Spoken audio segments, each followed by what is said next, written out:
Today is the 22nd of September 2020, a day after we celebrated the primus inter pares in the political history of our dear nation, Ghana, Sergeant Dr. Kwame Owusu Danso. Yesterday, Pan-African television was beautified with different people, different personalities, different minds, people who understand the history of our nation, and people who were willing and ready to not only speak truth to you, but to also let you know the significant contributions that Osadefo Dr. Kwame Nkrumah played when he was the president of the Republic of Ghana, who unfortunately was ousted out of power in 1966 through a very, rather very disturbing coup d'etat by the NLC at the time.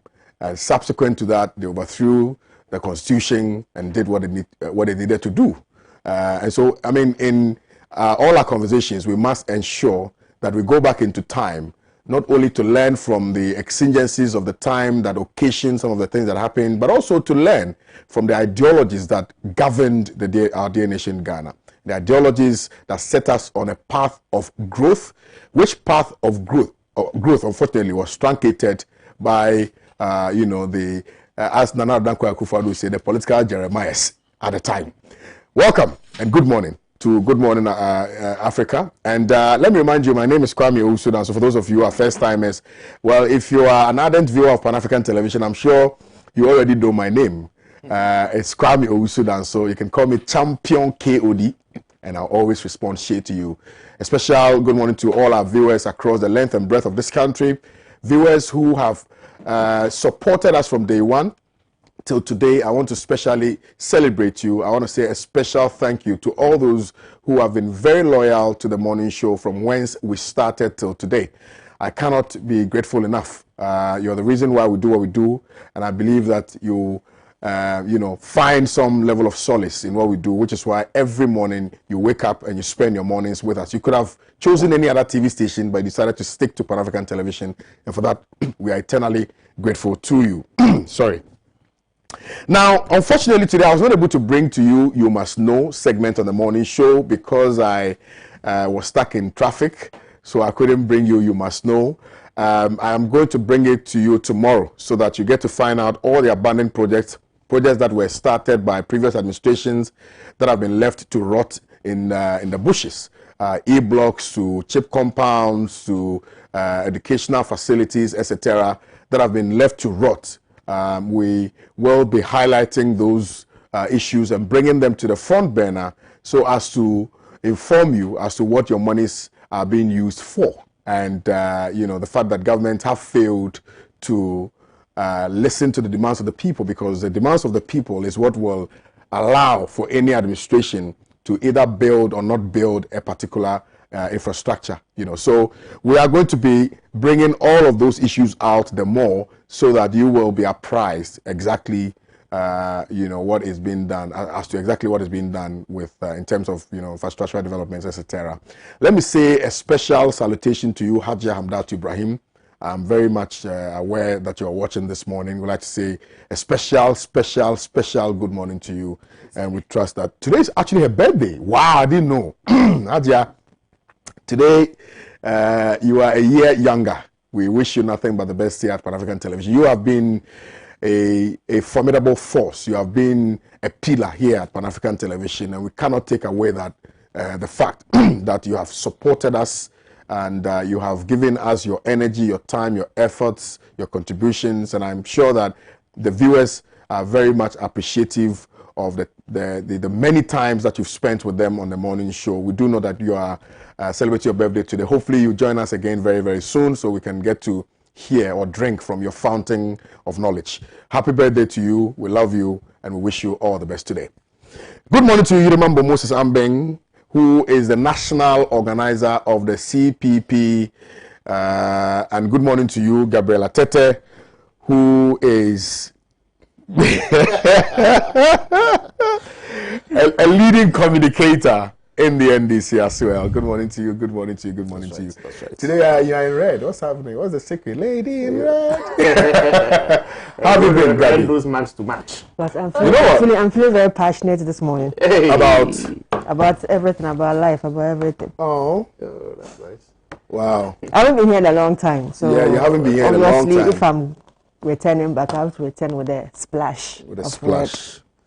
Absolutely. But I mean, you guys are. To be fair, 2016, the campaign strategy or the PR strategy that was used by the MPP was superb, absolutely superb. But this year, you guys are really doing well. I must admit, 2016, I knew you guys were going to lose because when you open Facebook, the first thing you see is Nana Akufo-Addo.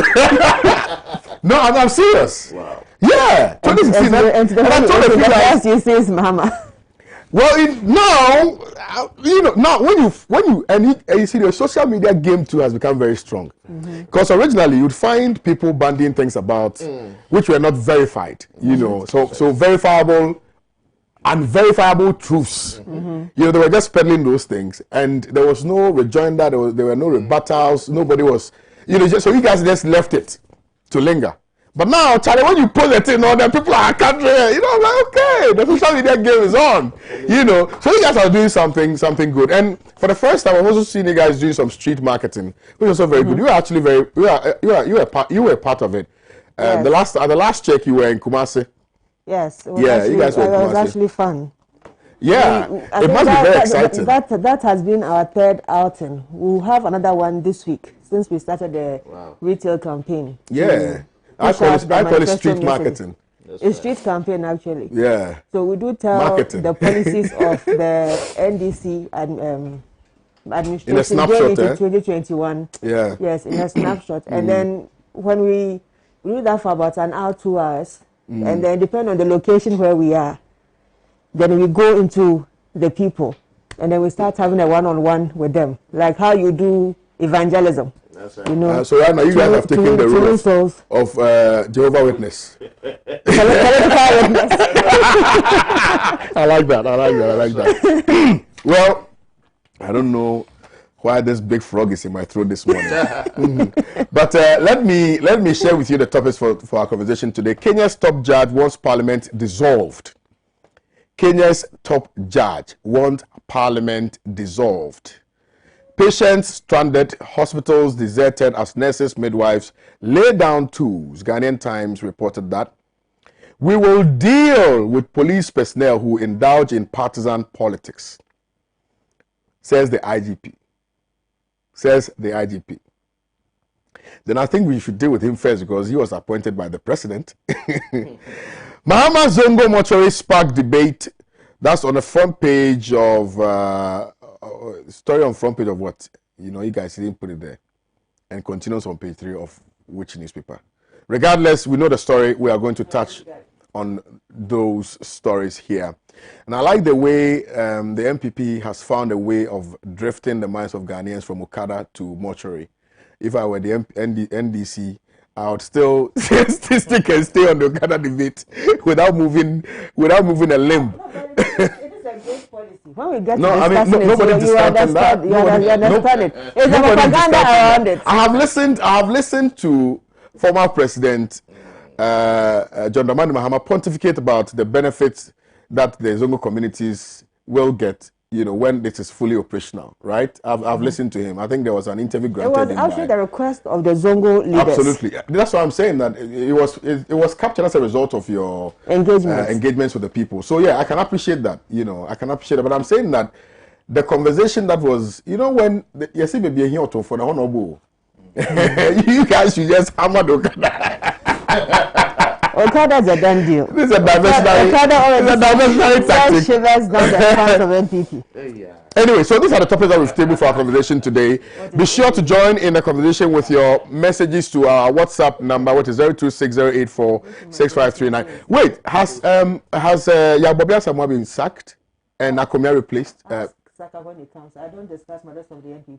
Oh, I'm just asking. Maybe it's public knowledge, but I'm not. Yesterday, I saw something. I saw something flying on social media that Akomia has been reinstated. Originally he was the communications director. He's been brought in to try and save the ship. Maybe the sinking ship. I think I watched him yesterday with the title. Sure. No, he started jabbing Mahama. I'm not sure. You see, look, if you said Mahama should shut up. You couldn't even play DKM compliment. If we are to discuss this topic here, which one? This MPP shows Mahama naked on banking sector mess. If we are to discuss this, you see who really carried the mess. It was created by the NPP. Anyway, right, so we are kickstarting the conversation with the story captured by the Daily Graphic newspaper, which has to do with an African story. The fact that a Kenyan judge wants parliament dissolved. And let's see, it must not be lost on all of us that when it comes to law, I love my country, Ghana, but when it comes to law and following the law, Kenya, trust me. Wow. Yes, my brother. Hey, Maza Jai. Kenya. You know, the judges and the lawyers are not afraid of anybody. Wow. Yeah, they are not afraid. I haven't forgotten the Raila Odinga and then Uhuru Kenyatta case. That's right. Yeah. The president, the sitting president lost. They don't joke with those people. Anyway, nice. Kenya's Chief Justice David Maraga has asked President Uhuru Kenyatta to dissolve Parliament because it does not have enough female MPs. In a letter to Mr. Kenyatta, the Chief Justice said the failure to have more female MPs was in breach of the Constitution and tantamount to discrimination against women. The Constitution states that one gender group cannot occupy more than 2/3 of parliamentary seats. However, women hold far fewer than the mandatory 116 seats in the 350-member parliament. Parliament had either failed or neglected to enact legislation required to implement the gender rule despite 4 court orders to do so, the Chief Justice stated. He was now legally required to advise the President to dissolve Parliament, the Chief Justice added. Parliamentary Speaker Justin Muturi said the dissolution of Parliament was an unrealistic option. Kenya's new constitution was introduced in 2010 and the 2/3 gender rule should have been enacted within 5 years. While there has been debate on the matter, the male-dominated Parliament is yet to find a formula for getting more women into Parliament, with several members arguing against creating more seats specifically for women and challenging them to compete more at the ballot box. So this is where we are in respect of the situation in Kenya. The judge has been very eloquently passionate about his position in respect of the fact that they need to ensure that the 2/3 majority rule is looked at properly so that women can equally have more seats in Parliament. Gabriela, let me start with you on this subject matter, since we are all pushing for the affirmative action and things like that. But, there's also a school of thought that women are as strong as men. Mm-hmm. Women are as capable as men. Mm-hmm. Men are as capable as women, mm-hmm. and vice versa. Mm-hmm. So if we're going to specifically create a platform that will seek to amplify women, it means that we have already admitted that women are quote and unquote inferior, and therefore we want to create an atmosphere for them alone to be able to articulate their concerns and to be able to push their agendas, right? Why do we not have a system where everybody can compete favorably in that particular system, so that when a woman wins, a woman has won. When a man wins, a man has won, without necessarily saying that we want to amplify women, so we're going to enact a specific law. Are we not by this saying that, well, the women themselves are inferior, so we need to help them come up? Is that not what we are seeking to do? Well, first, let me say a good morning to the flag bearer of the NDC, the running mates of the NDC, my parliamentary candidate for Awutu Senya West constituency, Honorable Gisela Tete Agbotui. Your big sister? My beloved sister, in whom I'm well pleased. Mm-hmm. Another one of whom I'm well pleased. Mm-hmm. I want to say a good morning also to every single Ghanaian who is watching us, whether on TV or on social media. I want to say a special good morning to a young man who is watching us on Facebook. He's called Ike Smith. Kwame, this whole issue of affirmative action and gender pushing the gender card to get women into political spaces. I mean, as a continent, as a sub-region, as a continent, we, unfortunately, looking at the parity ratio compared to more advanced economies, we are trailing behind. The challenge is not that the women are not capable, because we believe that whatever the men can do, we're also capable of doing. But what holds women back? One is the resources, the financial resources. You know, we live in a continent that is largely patriarchal. The men are seen more as the leaders. The women are seen more as the helpers. Where women now wish to take up higher levels of leadership. You have some men who are very supportive, even at the personal grassroots level. You have some men who are very, very supportive, yes, like you yourself. And then there are some cases where the men will do everything to just hammer you and put impediments in your way and frustrate you.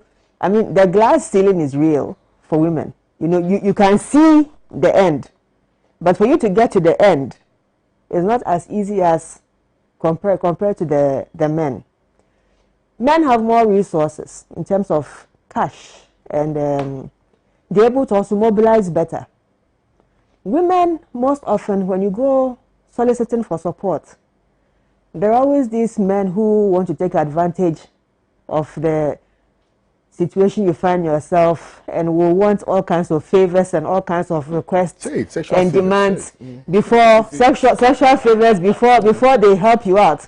And it does exist in other jurisdictions as well, but I think that it's just too much in this part of the world, and people take advantage of that. You know, in the new NDC manifesto, we have an anti-sexual harassment, a proposition for an anti-sexual harassment law, which will bring an end to all of this nonsense. To all that nonsense. Thank you. But women don't have enough resources to go campaigning like the men. The men have more energy. They're able to also mobilize people and can easily sell a vision. Women have to put in that extra effort to be able to convince anybody to believe in them. Because as a society, we sort of think that the thing about leadership comes more naturally to men. If we were to name females, let's give 10 names of females leaders who have stood out for their community or as a country and made tremendous impact. It will be difficult for us to name 10 just quick off our head like that. It's much easier to list the men. I think that some things come naturally to men. That is not to say that women are at a disadvantage. Women also have their own strengths. When a woman makes up their mind that they want to pursue an agenda, they pursue it with their heart, their mind, and their strength. I have seen women who have contested for parliament, have lost, and have not given up. I have seen young girls who, even at the school level, tertiary level, have vied for positions, have not won, and they haven't given up, and they still keep going. Opportunities exist for us women in leadership. These days, compared to about 5-10 years ago, these days things are much more easier compared to the past, because I think that as a society we are becoming more open to having more females also get up. They want to see what the women can also do. The men have led for a long time, and we've seen issues of corruption and nepotism and all the challenges that we can see with Akufo-Addo's government. Now, many governments are trying to give women the opportunity. In this Kenyan example, I find it interesting that a government or a country put in legislation well over 10 years ago to ensure that they had enough women representatives to balance the ratio of a male majority in their parliament. But they did not put in the necessary measures to get the women there in the parliament. You see, when women go and compete with men, as I said, women have to put in twice as much effort as the men to be able to get their message across. If the aim of the society, in this case, the Kenyan society, is to get more female representation, from the time of the primaries, they should have ensured that they had enough women also vying for parliamentary seats. And they should have put in mechanisms to support those women be able to also wrestle power with the men. Perhaps, I am assuming, perhaps, the challenge that many of them had was the war chest compared to the men. And I'll read some of the challenges that women go through when you're trying to raise funds for your campaign. Perhaps the challenge also was that that society is not very open to women in leadership, especially at the level of a representative in parliament. There are some places where you still have a very strong male dominance in those societies. Like if you go to the north, and some of those Islamic places where women are not allowed to openly express themselves and take on the helms of leadership. All these things come to play in getting women to the top. The answer of shutting down the whole parliament and starting all over again, I think the harm has already been caused. I'm not sure that's a very viable solution, because people have already put in resources, gotten themselves elected. So if you propose that parliament should be dissolved because you don't have enough female representatives there, it's also unfair to the parliamentarians who have won their seats. Perhaps the Kenyans should just learn from it, and then I don't know what mechanisms exist there, but perhaps their parliament is already set, but perhaps they could rather look at having more females in government. Having more females in government to offset the male dominance in parliament. Perhaps they could also now look at, since they have do they have a 4-year or a 6-year cycle? I think Kenya is 4 years. So that from now to the next 4 years, they identify the women who are capable of being representing their people, and try and support them with the resources so they can also vie for positions in parliament. Right. You know, there was this conversation about amplifying women, you recall, sometime last year, when the president of the Republic of Ghana, Nana Dankwa Akufo-Addo, was invited to a summit, and he was asked the question in respect of, you know, amplifying women, etc. And you know how he answered the question. I mean, that became a very topical issue. We're not dynamic enough. Yeah, yeah. So the issue about dynamism has also... But how do you define dynamism? Dynamism doesn't mean that I'm charismatic. So I get on a platform, and every opportunity I'm given, I can talk, and that makes me dynamic. Yeah. That's not dynamism. Dynamism is not that I'm given a sector to supervise, and then half the things have been put in, like the special development minister, half the things I've been told to embark on, I've not been able to achieve, but I'm very good at propaganda. That is not dynamism. Take someone like Hajia Alima. That is a female personality, and I'm speaking, and I'm using somebody in this current administration. That is somebody who, in the NPP side, I find as a strong personality within the NPP. Within the NPP, to be honest, if they were to ever come up with a female running mate or a female president, that is one personality who I consider dynamic. She didn't come that far based on just being a member of the NPP. She has built some experience, some credibility, some integrity over the period. When you look at our own running mate, Professor Jane, in the NDC, when you look at somebody like Honorable Betty Mould, Honorable Oyelita, even Honorable Hanatete, Honorable Marietta Brew, all these women are dynamic women because they are very proactive in their respective fields, not just in politics. You understand? I think that in that particular instance, the president goofed. And I was not surprised that people took him on the way they took him on. You see, if you do not create opportunity for people, for what is built within them to also come out, you cannot define what is dynamism and what is not dynamism. If, in the time of COVID, I wish I could find a female who has exhibited great, not even a gender minister. Nobody is coming to mind at the moment. But assuming that in the time, the New Zealand Prime Minister, this is somebody who, that in the time of a pandemic, and the German Chancellor, these are two women that at the time of a pandemic have stood up and led their respective nations to beat a virus. Their economies were not put down because of the virus, looking at how many of the world economies are struggling. Those are people who have gone through and have been able to be given the opportunity to then show their dynamism and their gift. In Ghana, we have a problem across all the political parties. I think that generally, we have a problem grooming our young people across all the political parties. Our mentoring is not just being given the platform to speak. It's also about being imbibed with qualities of leadership.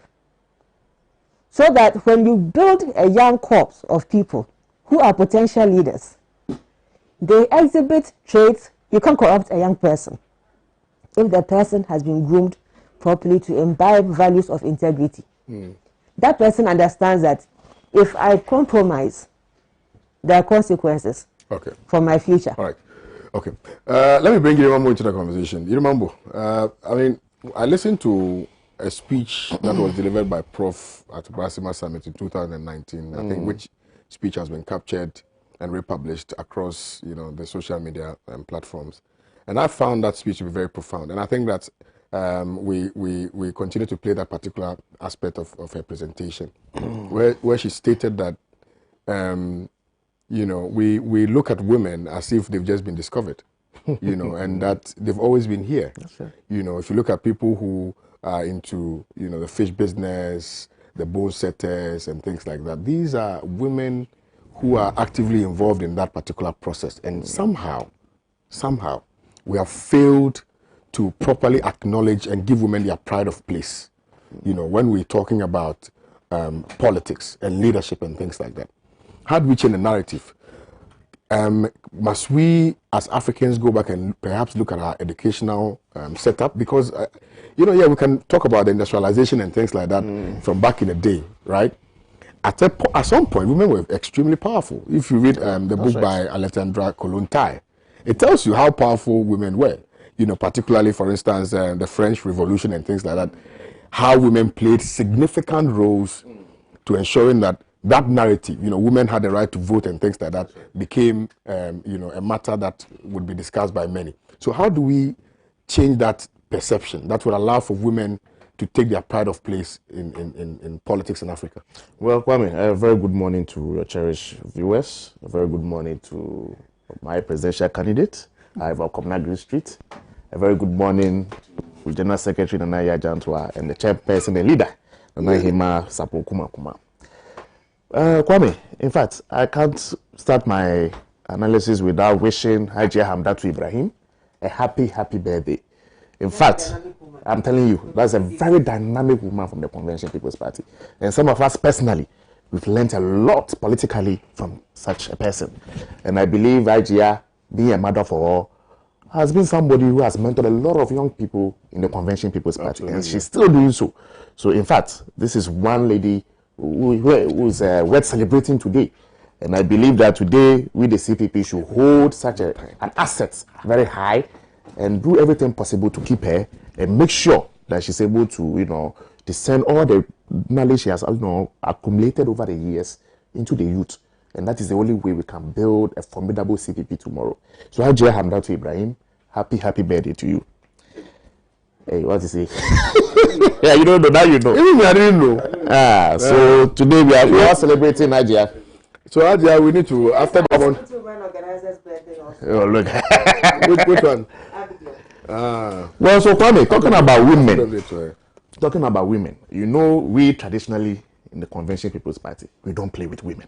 Why? Because the independence struggle of this nation was never to be possible if not for women. The women of this country played a very vital role in our independence struggle. And that we cannot wash under the carpet. So they are part of the founders? Why not?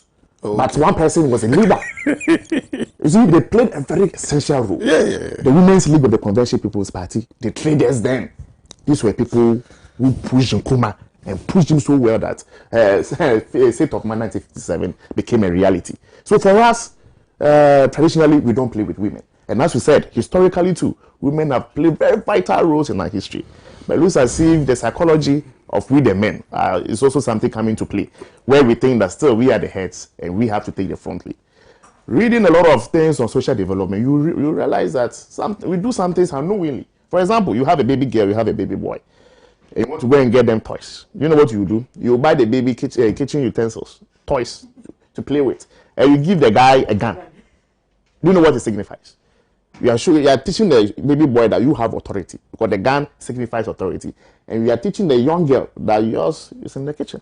So these are things we do unknowingly. It depends on the interpretation one put it. I'm telling you, it's things we do. Women, that one, it was through a quota. 10, by all means, they have to get into parliament. They were selected and nominated and elected. So we had 10 women in Ghanaian parliament in 1959.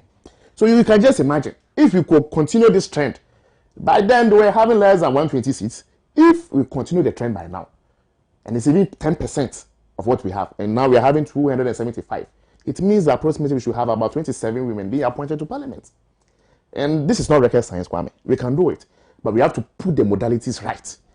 It is not a scheme where you will say that you are going to open the floodgates and let the women compete with the men. No, Nkrumah didn't do it that way. Even though there were other MPs who went through that channel, there were 10 reserved seats for only women, and it is only women who could occupy those seats. And I believe moving forward, these are things we can look at.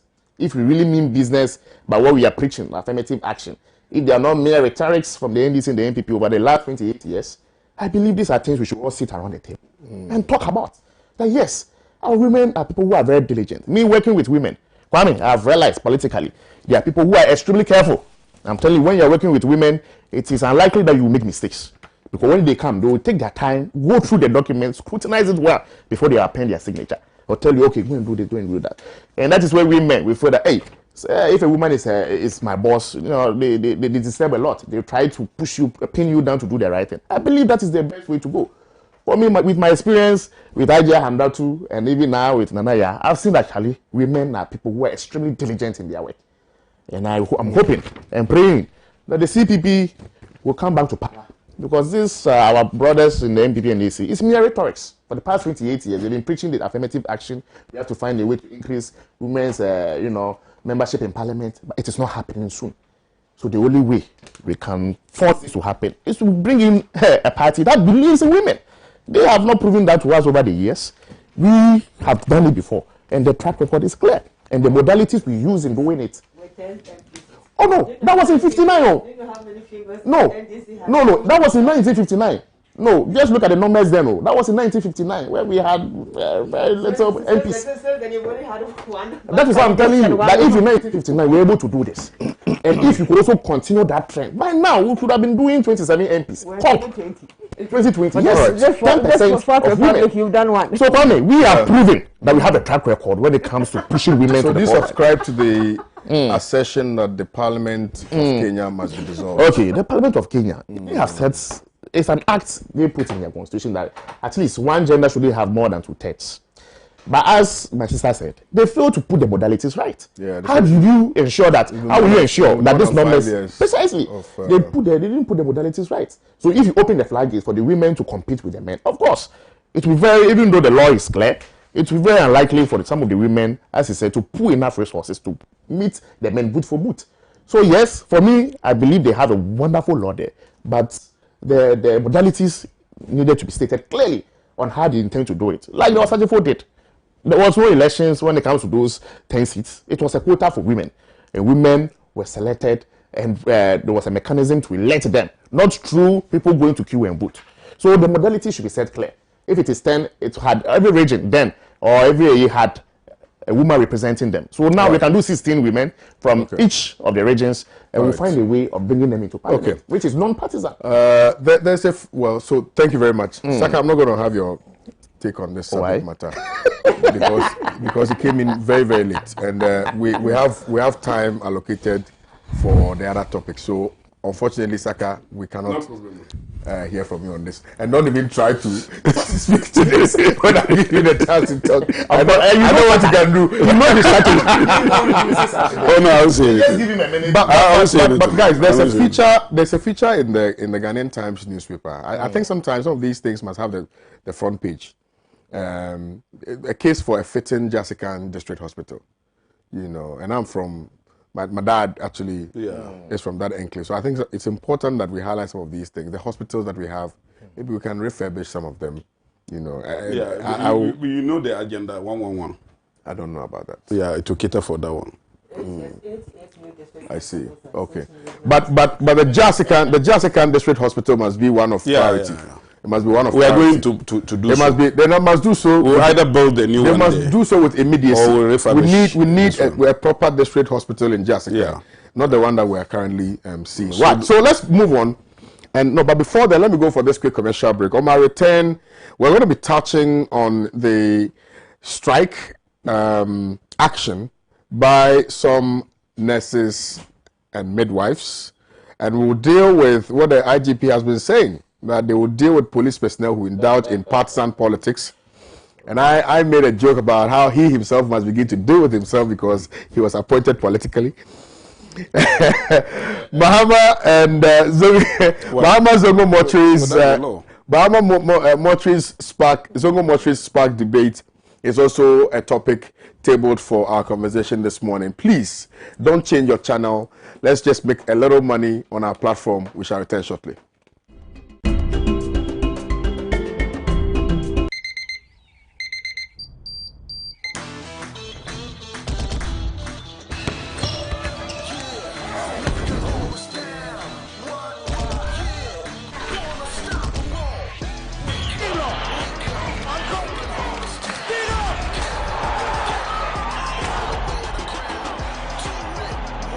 Breakfast today, every day. Nestle. Good food, good life. This advertisement has been vetted and approved by the FDA.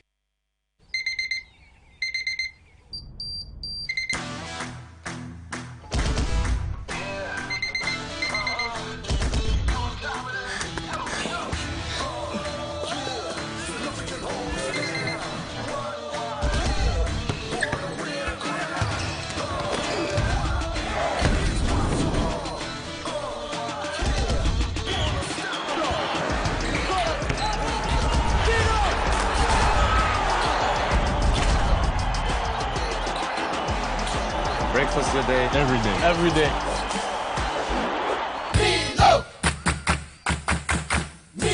Nestle. Good food, good life. This advertisement has been vetted and approved by the FDA.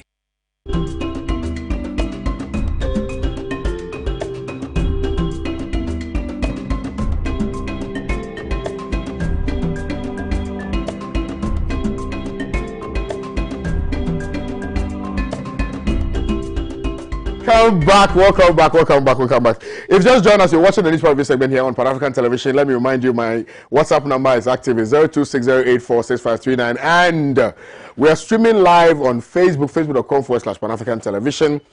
So, respectfully, you can go on our Facebook page, which is Pan-African Television, and you can get to watch the morning show on there. I'll be more than excited to see that you've sent messages, so I can get to read them here on the morning show as well. So, we've just dispatched with that very important issue that is happening currently in Kenya relative to amplifying women more in their parliament, and the suggestion by the Chief Justice for the parliament to be dissolved, owing primarily to the fact that, in his own opinion, they've not respected the law that was enacted to ensure that women are given, proper representation in parliament. Now let's come home and discuss some very disturbing issues where nurses and midwives have laid down their tools and are saying that they are not going to work until their conditions of service are improved. Saka Salia is with the MPP. He's here seated. Saka, can we respectfully hear from you on this subject matter, sir? Yeah, okay. Kwame, thank you very much. You're welcome, sir. For this opportunity. Number one, let me also wish Ajia Hamdatu happy birthday. I mean, she's one woman we all love and cherish. I don't know why the CPP decided not to let her, continue as a chairperson, but, as dexterous as she is, I know she will still, contribute a quota in building the party that she has, nurtured. Apparently she's already doing so. Yeah. That she has nurtured throughout her adult and even youthful life.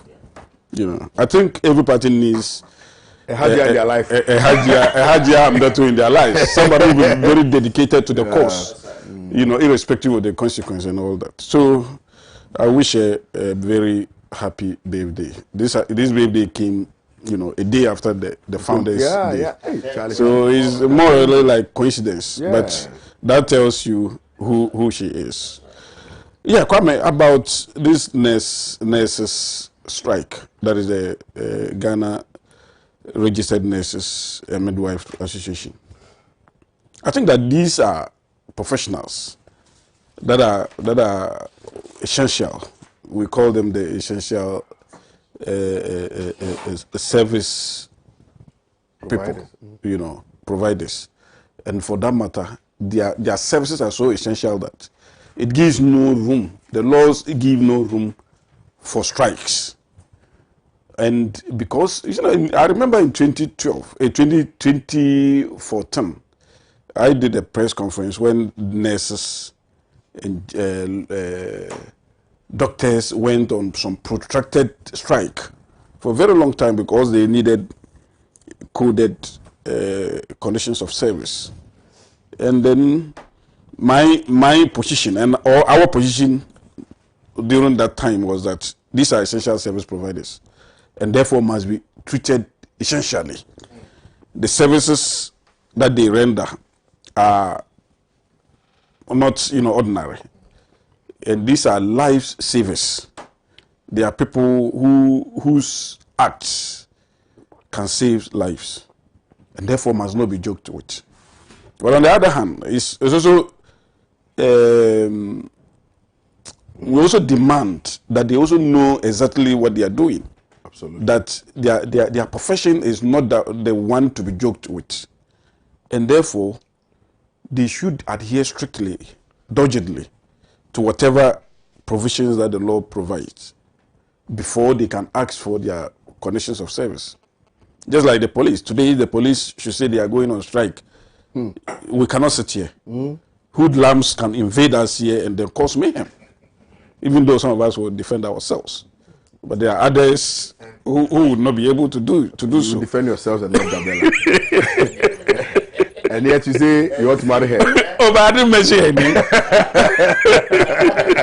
Defend yourself and Gabriela. So he ran away. There's a joke about that's circulated on social media where the gentleman said, "Well, dear wife, I am only a husband and not a bodyguard.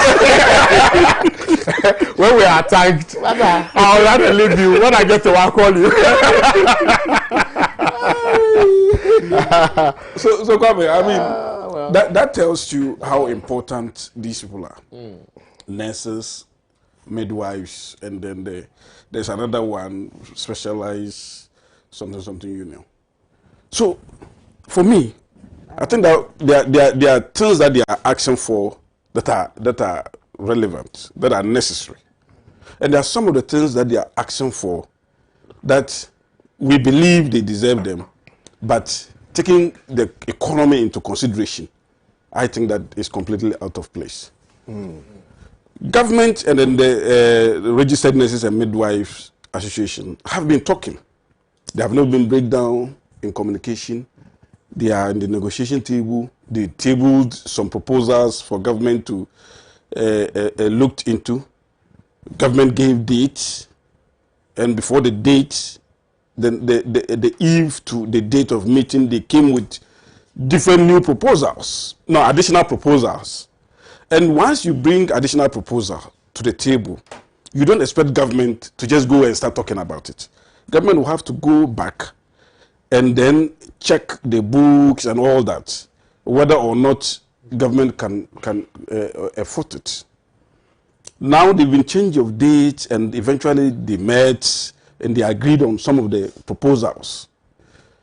Then all of a sudden, they came out with 9 new proposals again.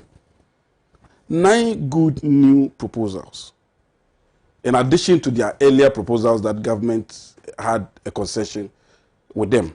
You know, they were in concert with government as to those proposals that they demanded. You brought 9 new proposals, and you are still on the negotiation table with government. And as part of that, there's been agreement between the two parties that the media should be left out of this, because nobody need to be under duress when doing negotiation. There should be good faith. Government will have to take its time to ensure that the right thing is done. And bear in mind, this is not a creation of the NPP government. All the things that they are asking for have been there since independence. And all of a sudden, they want to railroad government into taking a decision that might not be in the interest of this nation. And I'm saying that out of the 9 new proposals, government released a press release yesterday. Out of the 9 new proposals, it's interesting to know that government actually accepted about 6 of them. And the 6 has to do with sometimes there is an agreement, government accepts, but whether it should be paid through payroll is always a problem.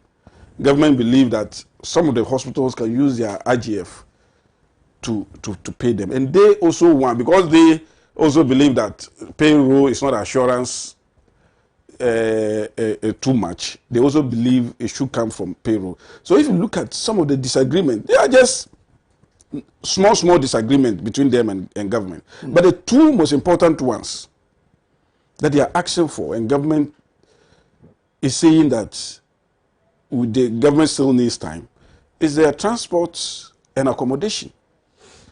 Currently, as we are speaking, there are categories of them who enjoys that. I mean, based on their rank, category A and B.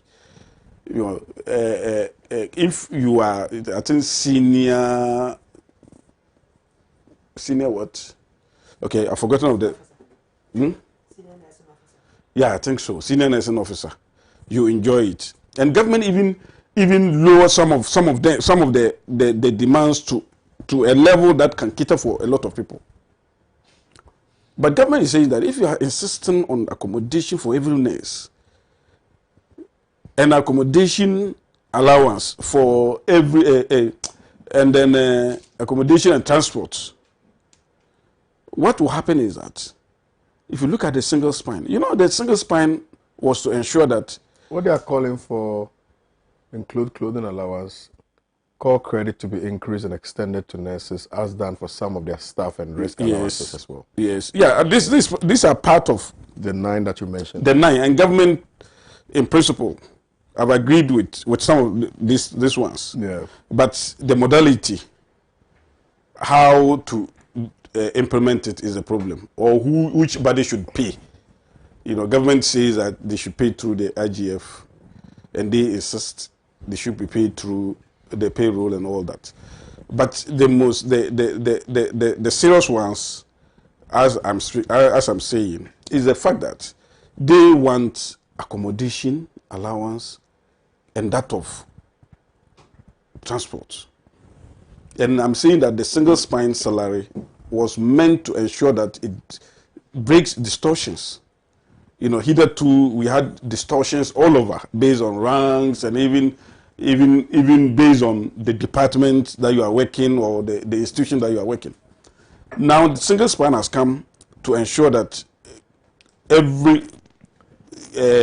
to ensure uniformity.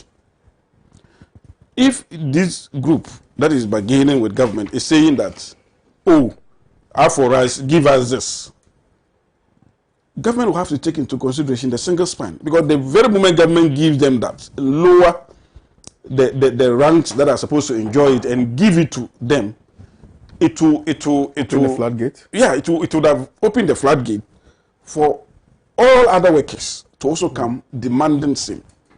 So that is the reason why I say that. But there are some fundamental questions that we need to ask ourselves. Yes. Yes, we're all in agreement that they are essential service providers. Yes.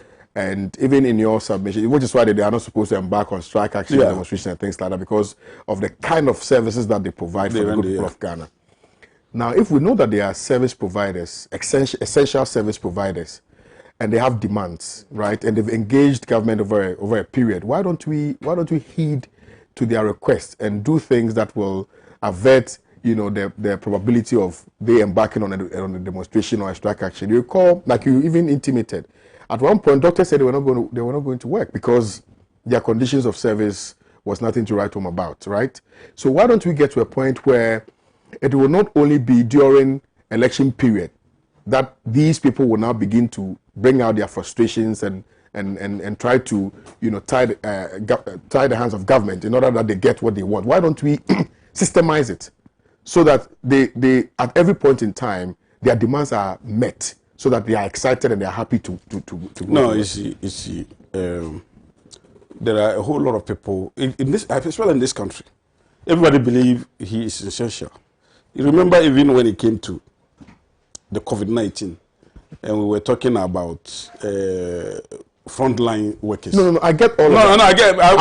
I'm saying essentially respect of. No, it's not about you. The provision of services by these people. I understand. You understand? Yes. I am making a point, but not based on what you said. You remember when the COVID matter came, and then we talk about frontline lines. Almost everybody was saying they are also frontline people. That if these people are important, we are also important. If these people are important, we can also get the disease and all that, which to me did not even make sense. Frontline people are those who directly have contacts with the people who have the disease.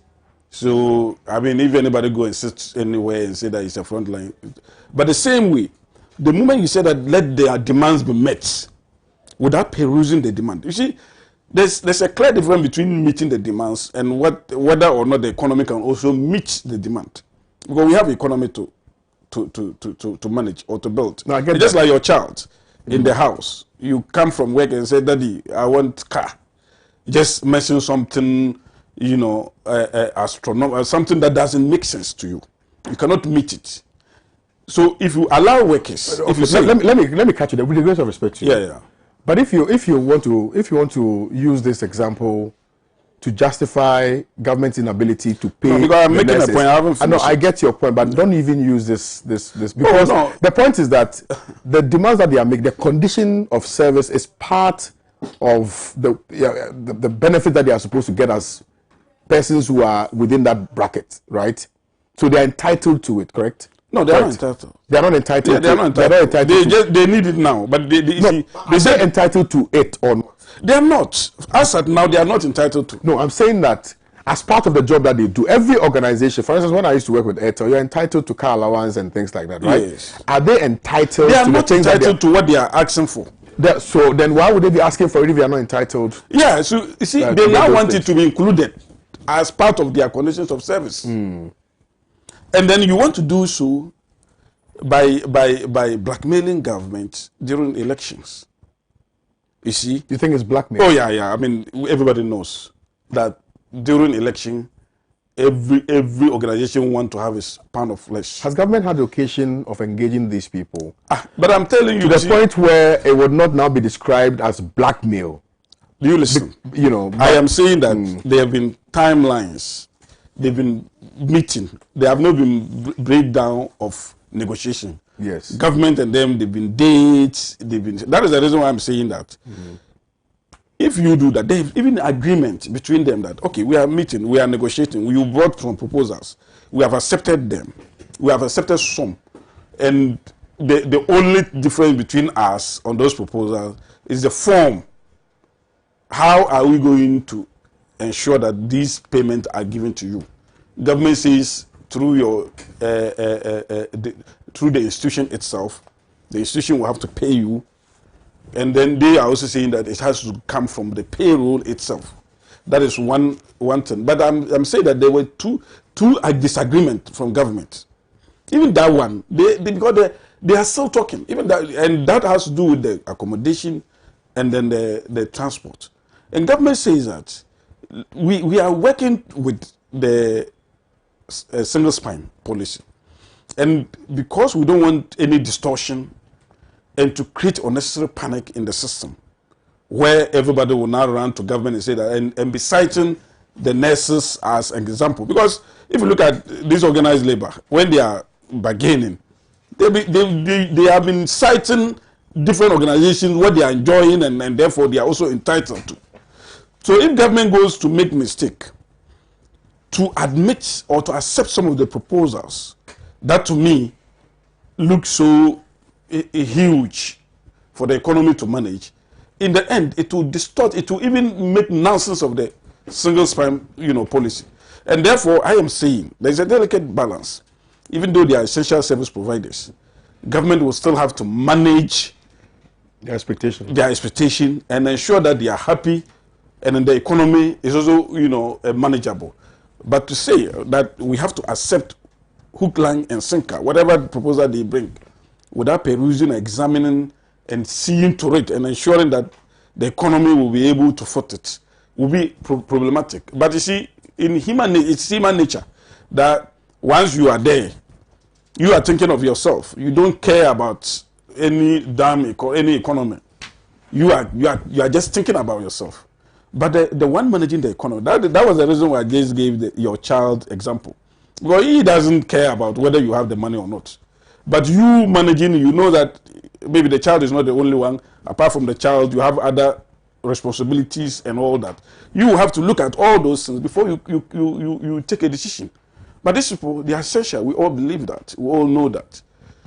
But that does not mean that whatever that they say, whatever that they demand, it has to be given to them. So some level of reasonability has to be played. Well, so we've been listening to Saka Salia on the subject matter of the nurses and midwives who've laid down their tools, and I think he's explained to us that there should be some agreement of minds, as to the way forward, and not necessarily take a very strict position to say that, well, this is what we need, and government must necessarily provide it for us with immediacy. Otherwise, So I mean, he wants some correspondence between government and the nurses, and to ensure that we chart a path of progress for all of us. Gavi, do you subscribe to that an analogy by Saka Salia in respect of this subject matter, or where would you like to pick this argument from? I agree to some extent with the causes of why we find ourselves in this situation, not necessarily the solutions that they are pushing across. When we had the single spine pay policy in 2009 implemented, it consolidated all these conditions of service to become an all-inclusive package.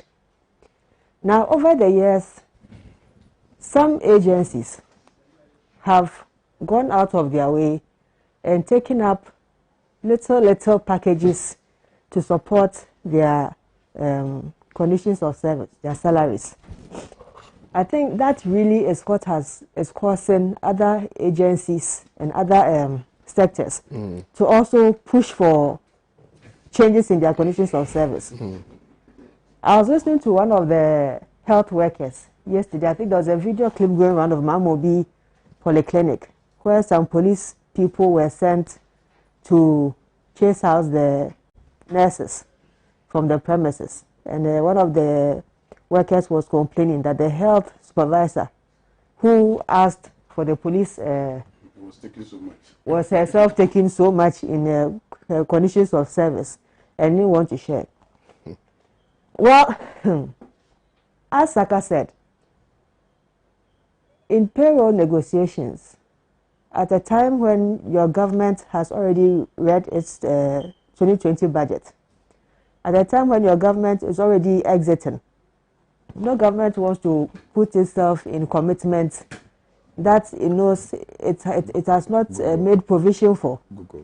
We are in September, just 2 years to the election. 2 months. 2 months to the election, sorry. And naturally, many of these organizations are going to come pushing for new conditions of service. We in the NDC, we have already made our own proposals for workers in the health sector. One, we want to give all health workers insurance for the work that they do.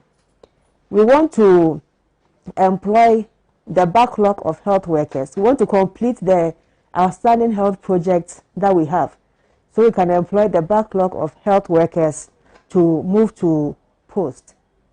We want to support more bilateral arrangements for health workers exchange programs across the world, so they can learn from best practices and the experiences in other jurisdictions and come and help better our health system. We want to constitute a National Health Workers Day to encourage our health professionals. We want to establish the Ghana College of Nurses and Midwives to train more health workers, more nurses and midwives. And to also, this is very important because this is one condition that I've heard the nurses mention in their request for these new conditions. We are going to implement a tax waiver system to assist health workers procure their own vehicles, which means that we're taking off the duties. Apparently, this system used to exist before. It was taken off. It was taken off, and we're reintroducing it again. We are establishing a housing scheme for nurses and then accommodation at health facilities. And then for all formal workers, whether they are nurses, they are teachers, they are civil servants, public servants, for all formal health workers, if you've contributed 10 years to Social Security, you can use your Social Security contributions as a guarantee to take a mortgage, so that your salary, you can have your deductions from your salary to pay for your house, and then at the end of your tenure, at the time you're going to retirement, if you've not been able to pay back the full facility, your pensions, part of your pensions is used to defray the cost, and you walk away into your retirement with your own home. You can choose to rent it out and go and hire a small place and be earning the rent from your house. But these are some of the propositions that we are making to the nurses and midwives across the country. But currently, with the current administration, I don't think they have an excuse for not granting the nurses and the midwives their request. You know why? Why? If we have enough money to employ over 120 ministers and deputies, over 1,000 staffers who we've already budgeted their ex gratia and finished calculation, there's no way we can't share part of the money with the nurses and the midwives. I see. Right. So that's the twist Gavi decided to bring into the conversation. Let's hear from you. You remember Moses Amben? Yeah.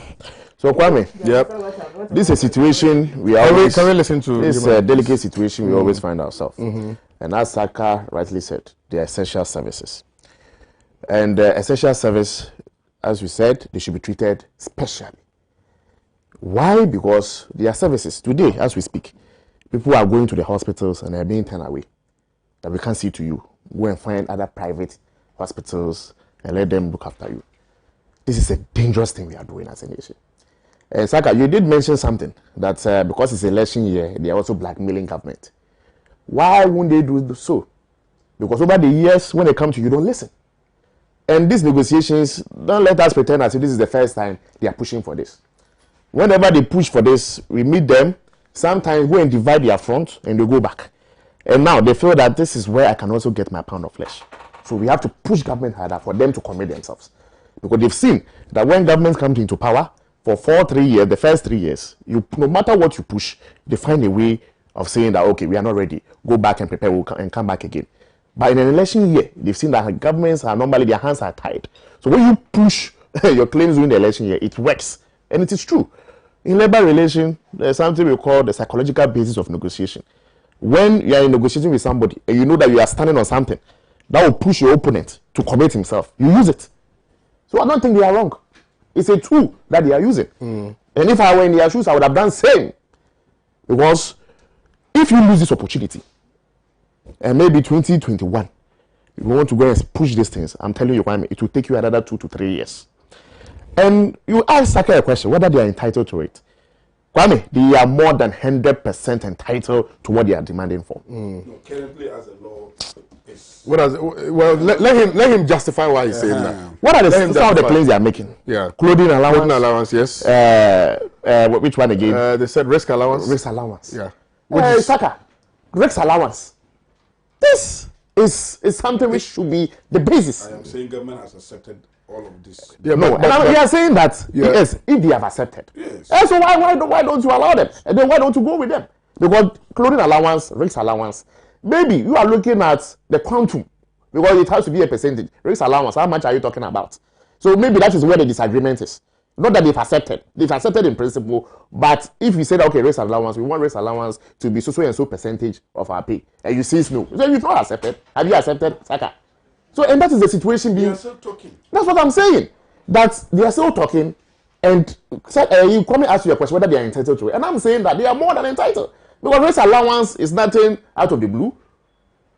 Every worker in Ghana deserves a risk allowance. And especially because what they are providing for Ghana is a unique service. I believe even their risk allowance should be a quota which is high up there. And I support that claim. And politicians are saying that, election year, they are trying to tie our hands. I believe it's a good strategy they are employing. Is it a risk allowance? Oh, Taka, why? That's what we call the market premium. They enjoy it already. And that was the quantum. The quantum, Saka. So if you are giving somebody, so what quantum are they asking for? And you think that they deserve it? Everybody gets better. no, you see, the market premium is for a specific group of people who, based on the risk that their job poses, then they are giving the market premium. And he asked, but it's not all. What we are saying is that he asked you a question whether they are entitled to it, and I'm telling you that when it comes to race allowance, all of them are entitled. Because what they are doing, the service they are providing for us Ghanaians, is an essential one, and it's also very risky. So nobody can argue that they don't deserve. And I'm saying that the argument then is the quantum, the percentage. Yeah. So I'm saying that they deserve the best of what we can give them. Now, Kwame, there is an underground current to all this. Why do you believe other workers? Kwame, I think it's about time we all engage workers of this country. And they will tell you, do you know what they feel? Not only the nurses or the health workers, the teachers and other. Do you know what they feel? They feel that, look, we are the people putting our lives. We have been working so hard in this country, but we get peanuts. As compared to the politicians, Article 71 holders, who are making and enjoying this country.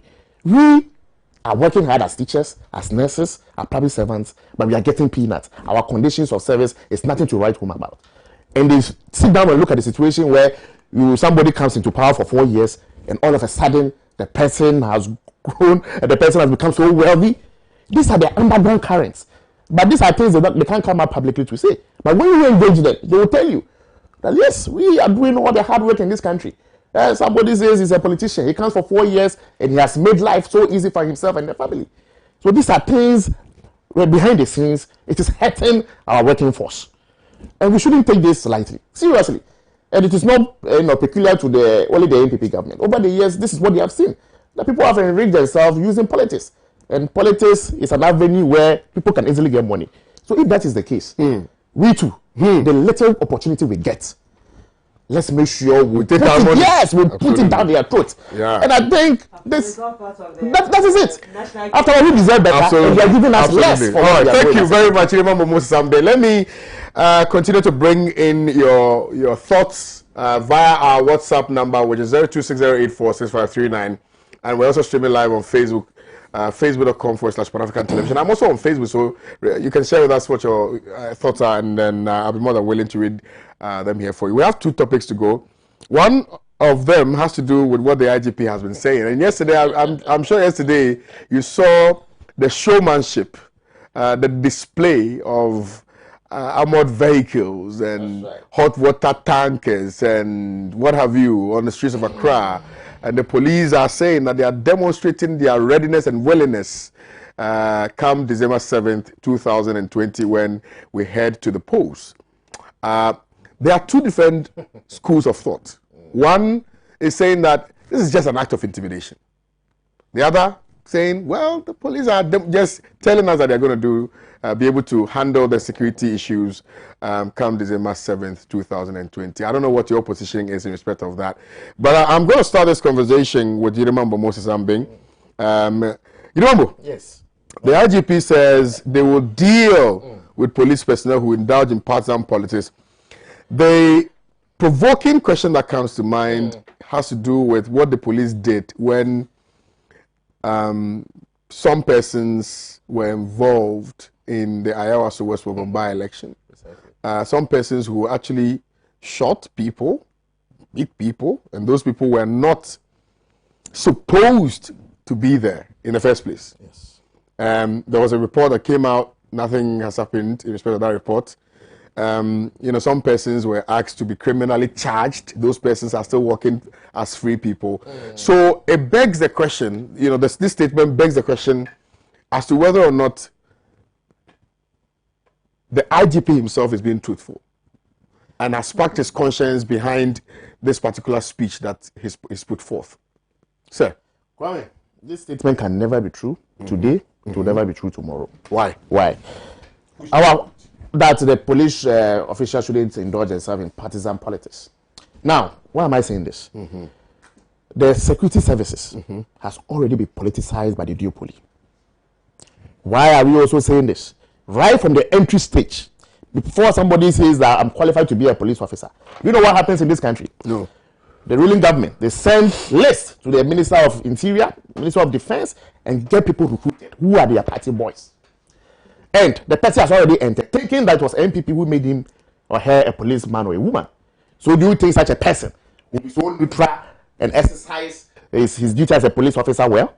It is not going to happen. Because just from the entry stage, we've politicized it. And the same with the NDC.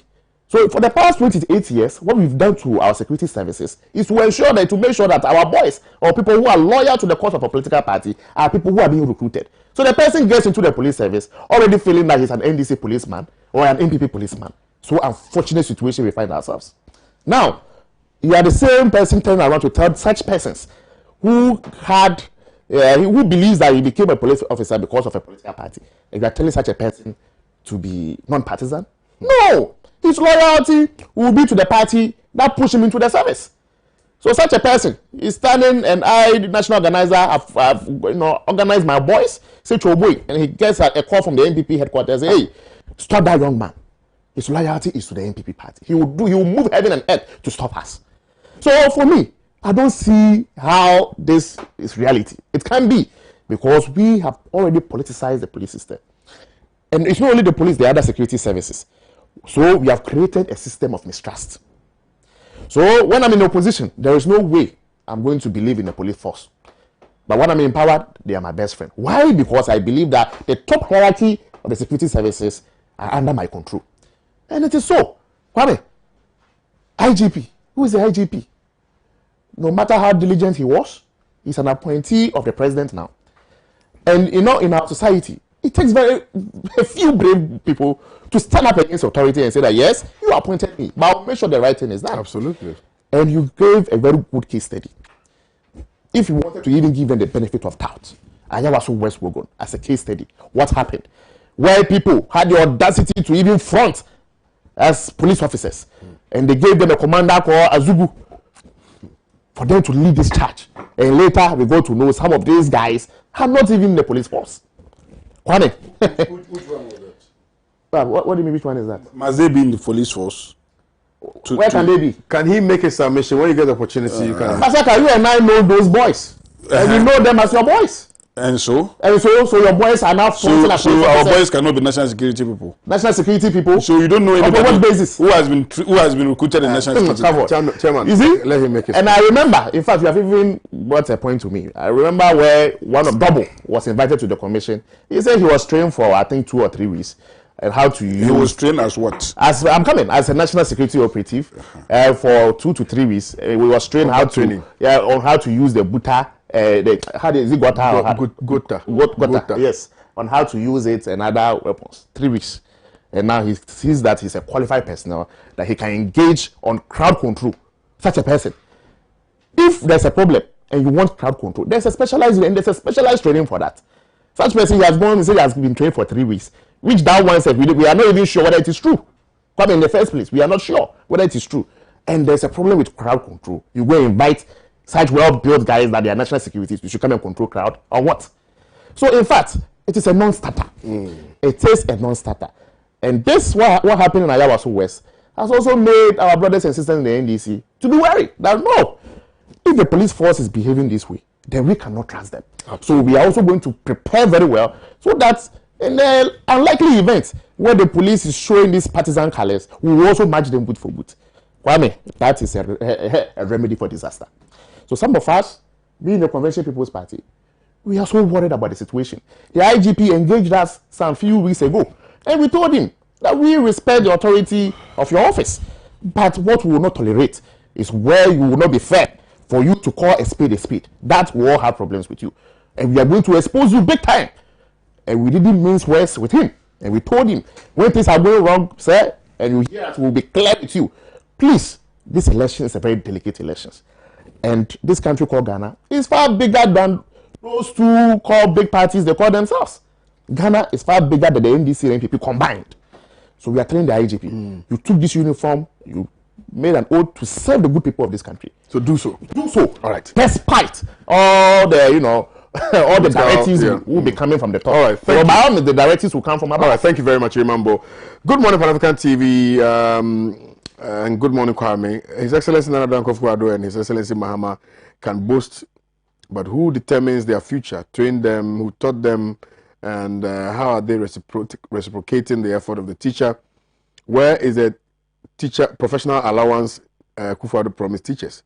Teachers and their headmasters risked their lives and taught students during the COVID-19 era. We equally deserve COVID-19 alawa. Nana, 76 days more. Teachers are awaiting. Say Hachu from Kentampo sent in this one. Good morning to you, Kwame. I heard Sakasalia saying the economy needs to be managed. So strange. Why not start from the top executives of SNIT, Gapoha, Cocoa Board, the plenty ministers and politicians at the president's office, whose take-home pay can cater for all the needs of the nurses. This one also says, good morning to you, Kwame. Equity, not equality, is what anesthetists, PAs, nurses and midwives are asking for. Equity, not equality. That's what they're asking for. Why are some category of health workers' condition of service being paid from IGF of various facilities, which also cry of no money in the coffers since the days of Nkrumah? Some are paid through Controller and Accountant General Department. And I repeat, equity, not equality. The person is from Silvanos, Dadieso Western Region. He sent some document to me. I don't know if I will be able to download it as soon as possible so that okay, I think it's approved rates of allowances for doctors and dentists, 3-page document. Okay, I'm downloading it, but I'm not sure I'll be able to read all of it out because of time, because we need to also listen to our panel. So I'll come back to this particular document, please. From Yamoha Inwa, Saka is saying that these grievances existed since time immemorial, but shot his own foot by saying that there was 9 new ones, which the government accepted 6 of them. KOD, read the 2016 MPP manifesto and what Bawumia was promising these nurses when they were in opposition. This one says, God bless the man in the smoke. He's speaking the truth. We nurses and midwives are really suffering. Thanks. Good morning to you all. You didn't add your name, but you said you sent this from Kumasi. This one says, KOD, good morning to you. I am a nurse, and let me put it on record that nurses, midwives, and allied groups are 100% entitled to the condition of service we're demanding. In fact, GRNMA, which is the group, signed this agreement with government in 2016, okay, but was supposed to be implemented by the various health. Yes, that's why I kept asking whether they are entitled to it, you know, because I remember there was that agreement in 2016, be implemented by the various health institutions from the IGF, which never happened. Please, you see, when I'm reading messages, stop calling the WhatsApp number, please. Which never happened because the institutions keep giving excuses. So we went back for renegotiation in 2018 for proper implementation, where these allowances will be added to our salaries and paid for by government, just as is done for other workers. So please, Saka should not say what he does not know. Thank you. I am Vitus from Techiman. Vitus, thank you for that clarification, sir. This one says I should read the document. Yes, I have seen the document that you've read. Okay, but the person actually says Saka Salia is completely clueless about the strike by the nurses and midwives. The condition of service being demanded by the JRNMA isn't new. Most of these conditions were agreed in 2016, and the various health facilities were mandated to effect payment. However, the facilities failed to pay, citing non-payment of NHIS claims by government. This is why they want the payment to be from controller. The government has already granted some conditions of services, some conditions for doctors in March this year. So why are they refusing the nurses? And I think that you've sent the document to me. I'll forward it to the news team so that they can digest the issue the more. My name is King. Be there, joining you guys from King Be there, joining you guys from Sunyane or Domase.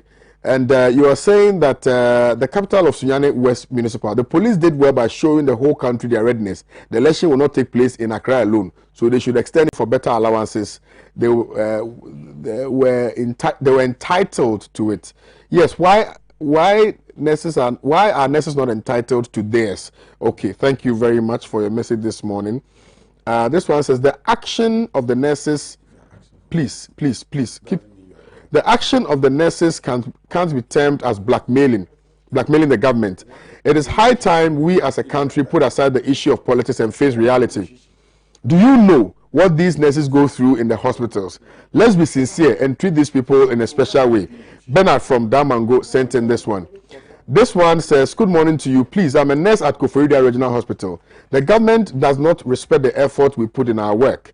Even the 50% in which was to be given to frontline workers. ERH alone didn't give with the nurses at the emergency. I don't know, you people, your terms, I'm not sure, triage or whatever you call it. When we asked the director, he didn't mind us. Nanaya sent this one in from Koforidua. People are really upset, this issue. Did I hear the MPP, into bracket, new problematic party, man say the economy cannot support what the nurses are asking for? He must be joking. Ask him whether it is different. It's a different economy that is supporting their elephant government. Give us a break. David from Bongo. Hadi from Pig Farm says, government, Saka, if your government has secured money to pay customers of DKM and the rest, then you must equally get the same money to pay the health workers. A native doctor who called for rain to come should not be afraid of the thunder that strikes. Saka should continue his stomach politics and NPP will lose this coming election. Idris from Tamale sent in this one. Ayu Faru from Tamale North says, good morning to you, Kwame. When you lied your way to power, the lies will expose your entire incompetence. You use nurses for votes, and today you vehemently deny them their constitutional rights. What a clueless and incompetent government. NDC manifesto, you say. Hi, good morning. We all nurses are suffering. We need your support. How will a whole health minister tell our leaders what do you nurses use your money for? Hey, what they use their money for, that's not your business. Saka and his government's recommendation to pay some of the nurses' demands from IGFs should realize that the facilities have different strengths. The IGFs are not equal. Saka and MPP suggestion will only serve big hospitals, not the rural facilities. Derek from Laura sent in this one. Please ask President Nana Akufo-Addo for us, teachers and non-teaching staff. When will COVID-19 allowance come? I'm currently holding my voter's ID card. 76 more days. From Issa from Boko sent in this one. This one simply says, my brother in CPP, you know what you are saying, it won't stop unless we stop politics in our everyday. Saka is confusing us. Nas from Tamale sent in this one. The politician wants everyone but themselves to sacrifice for the economy. They don't care about the economy. This one is sending me pictures of what? Hey, the nurses are enjoying themselves. So okay. Okay. So we sent pictures of nurses who are actually who are walking in flats just to rescue people and things like that. And so you said nurses are being transported to their self-delivery points in an excavator. And you've sent all of these messages, Aboboya and things like that. Yeah, you've sent all of these messages. Good morning to you, KOD. Please kindly tell Saka that if he's ignorant in respect of the issues that confront nurses and midwives, he should just keep quiet. He's making us angry the more. Joe from Jarapa sent in this one. Good morning to you, Pan-African TV. I want to thank our nurses that they show their love for the land of Ghana. The government and the good people of Ghana should be grateful that our nurses and midwives did not call for this strike at the peak of COVID-19 pandemic. This would have been something else. Amma sent in this one.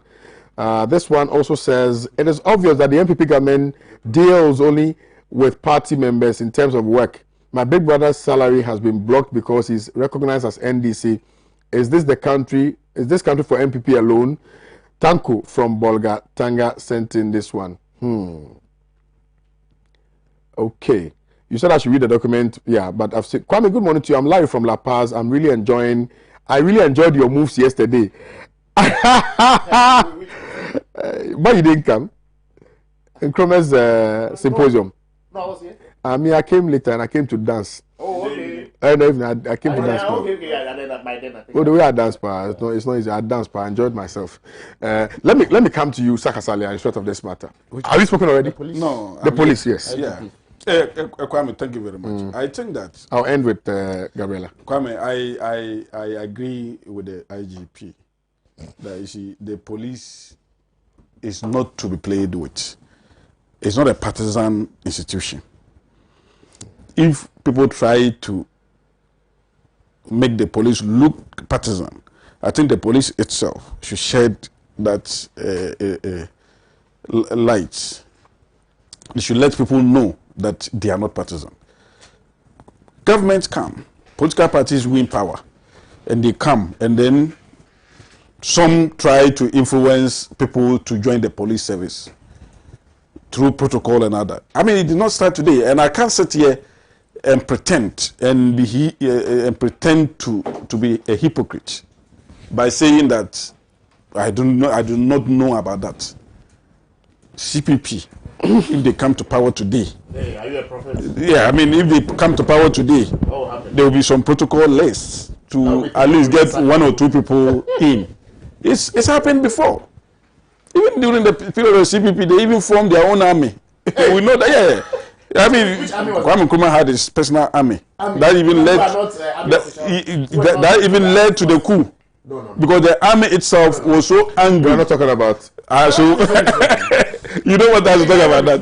So I'm telling you something. You see, when you were talking about double and all those, you were talking and you were feeling happy and talking about it. Now we are taking you to history.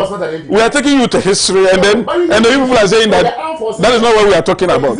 So are we talking about double? Were we talking about double? Was double, and then I also was going the topic.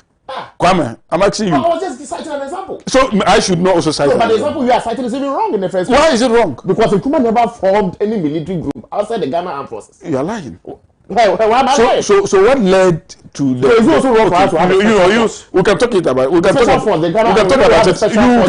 Let him make his point. We can talk about it later.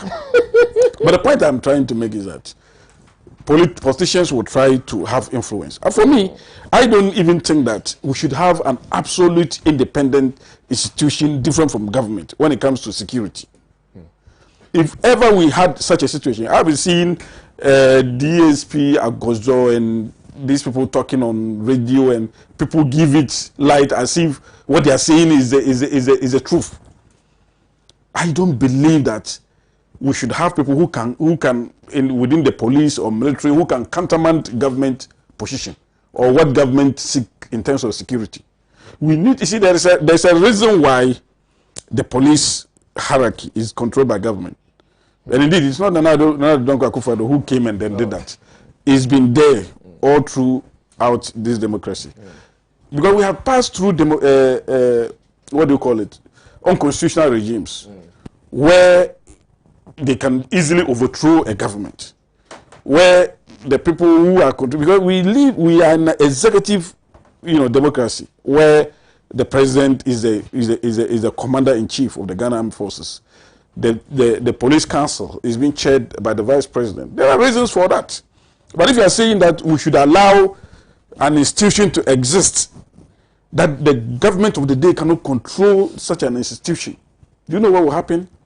It will bring about chaos.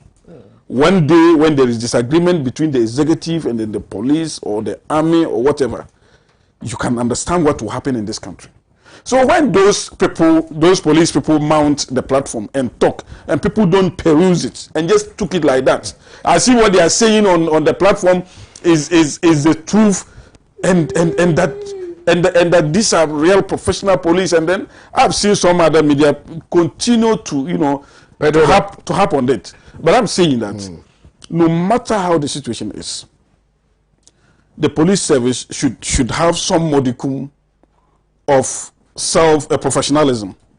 You see, professionalism is not necessarily independent.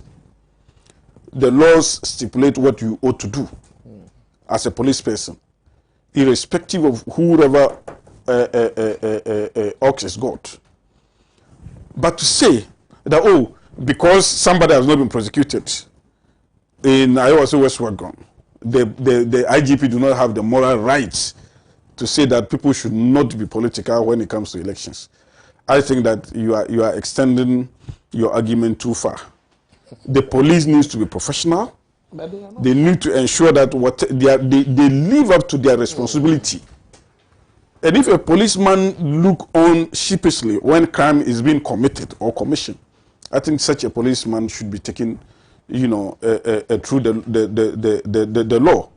If a policeman himself indulges in acts that leads to vandalism or that leads to the breakage of the law, such policeman must be taken through the law, the process of the law, and ensuring justice is done. So for me, it is not an issue at all for anybody to even disagree with the IGP. It's a statement of fact.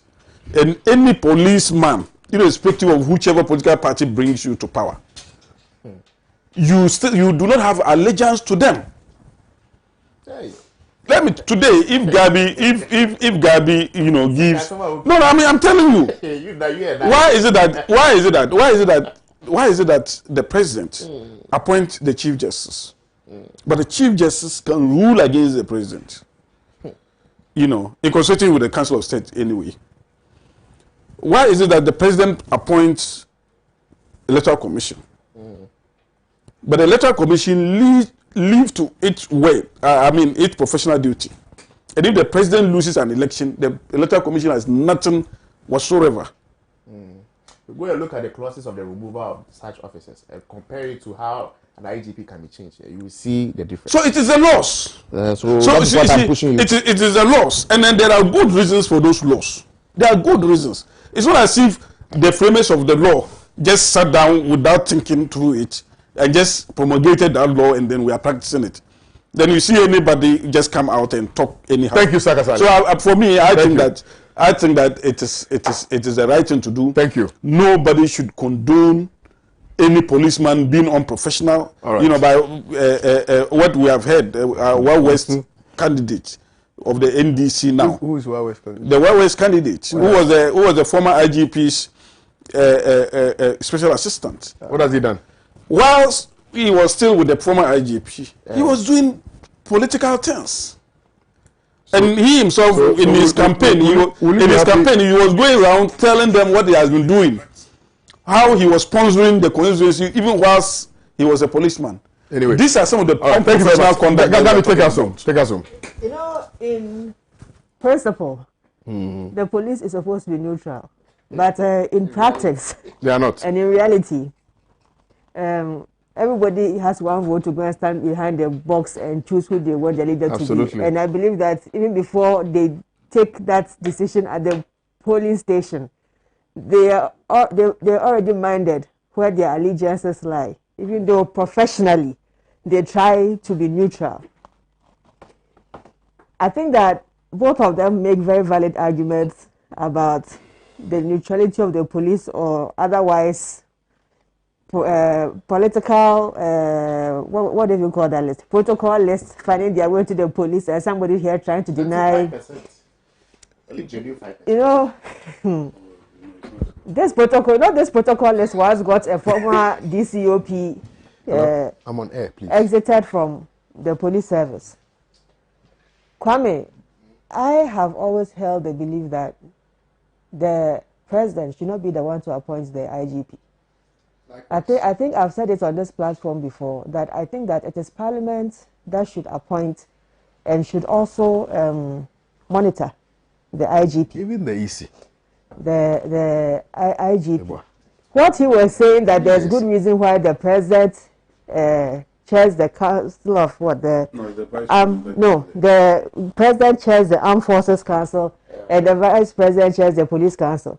I think that in both cases it should go back to Parliament. The president should chair Armed Forces Council, all right, but in terms of the supervision and the monitoring, should be placed back into Parliament. No, but the supervision is not the president that supervises. They have two bodies that does that. The police management, something. You're not listening to what she's saying. We're talking about the political heads of both institutions. Yes. And I'm saying that we should not let it be predominantly the president and the vice. That thing should go to Parliament. And there should be the overriding supervisory authority over the police and the whoever. But the issue of this election, look, let's face fact. The people who, heaven forbid, will cause any problem for us are already in the security services. For the time when MPP came into office 2017 January, there are young men who are clamoring for jobs and chasing people out of courthouses and chasing people out of their offices. We saw the evidence January 2019 when they came out after 6 months of training in weapon handling, coming out as special forces. If anybody should be concerned at this material time about the security of this country, I think it should be President Akufo-Addo, because he has already laid down the foundation. These young people who have found their way into the security services under the guise of protocol. Remember, last year, around the same time that the Yawasu incident happened, we had the Ghana Police Service come and complain that some of the personnel who have found their way into their profession can't even sign their own name. They have to thumbprint. But the criteria for recruitment into the Ghana Police Service says that you should pass 6 subjects. Core English, English, Science and Math is a must. So how did you write your English if you can't even sign your name? So those people, when were they recruited? That's such a question. We should be asking you that question. When were they recruited? Some of them are the and some Yeah. Every opportunity I get, I always tell everybody that everybody is entitled to an opportunity to earn a living. That's right. But where we, the people in the political space, recruit our own apparatchiks into security agencies, the security agencies, knowing very well that these are the protocol people, coming from political lineages, should try and de-indoctrinate those people before they push them into normal security work. Because as it stands, they don't do that. Because as it stands, did they give them any special training? They pack all of them like everybody else and send them for training. Well, I saw their training regime. Hey, yeah, I saw the police training. How did you see it? Listen, on WhatsApp, where the commander was telling them that whoever brings you here, he has done his part. But I've seen that video. Once you got here, Because you see, off those things and when it comes to electoral military is a violence, different field. What we're talking about when it comes to electoral security, where your political party, where you have sworn your allegiance to, is facing any security threat, any security issue, they don't swear allegiance. You don't swear allegiance. But we all know that we follow hardcore service that you go and swear allegiance. Look at you sitting here right now. NPP does nothing for you. Why? Who told you? That is your political allegiance. It's like fire burning in your soul. Who told you that? I'm being paid by the NPP. Yes. Yes. We didn't know. Yes. Since when? Since when? I didn't know we were on a salary. I'm a salary. That's the time that you are taking Since when? That's But I'm saying NPP. I'm not saying the government. I'm saying since I became a member of the national. Gotta be close for me, please. I'm talking about not the government. We'll finish this conversation. So in conclusion, Yeah. the issue of security during elections falls on all of us. That's right. Hey, Saka, you became confused in my thought. But you are confusing individual. I'm not the one confused. I'm not the one confused you. What have you forget again? So Right. the security will falls on all of us to play our part. You are done. It's like a distant too, right? Thank you very much. Let me read a few of the messages that have come through our Facebook platform. Gabby, there's a certain friend of mine. His name is Jerry. He says, "Special good morning to you." Is it Larry? Wait, Larry or Jerry? Like what? Jerry. His name is Jerry. Why? Why do you want to know? His name is Jerry. That's all you need to know. What is that? Jerry what? Why are you such a jealous? She's asking you that jealous what? boyfriend. Yes, Jerry. Okay. Juliana Belinda Lamte Obri says, "My greetings to Sister Gabby, NDC.